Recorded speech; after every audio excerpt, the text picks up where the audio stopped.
Hi, I'm Spencer Mayhew from Stanley Black & Decker. I'm here to talk to you today about stud sensors and some of the common mishaps that users find when trying to use these properly. One of the most common troubles that somebody will run into is actually calibrating the unit to get started. It's the most important step in the process to make sure that what you are finding in the wall and what you're sensing is actually accurate.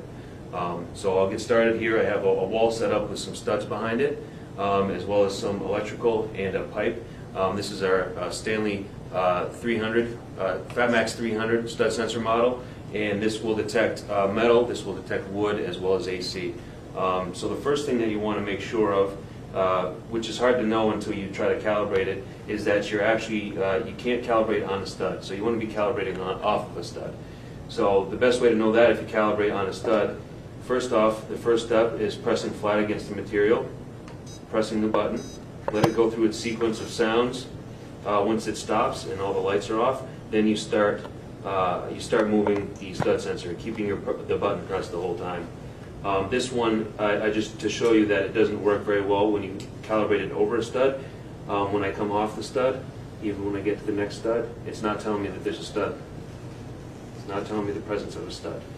That's because I calibrated over a stud. Now you're not going to know that until after you calibrate.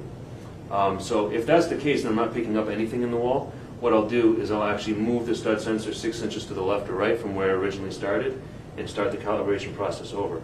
So again, laying flat against the wall, press and hold the button until it's calibrated, and then you start moving, and you will pick up the studs.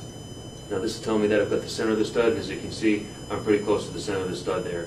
This unit will also pick up AC, but again, you can't be trying to calibrate the unit over the AC in order to sensor properly. I have AC hooked up here, and you can see the buttons, the light starts to light up, and that means there's a presence of AC there. When I get away from it, it'll stop.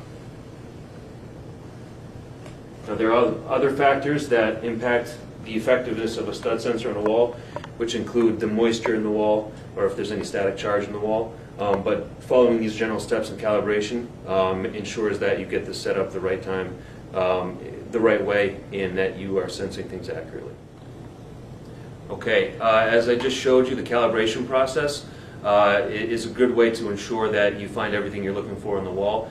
This calibration process, regardless of the model, whether it be the S100, the S150, the S200, or S300, is going to be the same. Again, press it flat against the surface that you're trying to calibrate to and find things in. Hold the button, wait for the unit to stop doing its lighting up and doing its thing, making the sounds. When everything stops and this green light appears and all the other lights are gone and there's no more beeping, then you start scanning. And again, if you don't find anything, move 6 inches to the left or to the right and try the calibration process again. Again, this same process, no matter what model you have, still applies.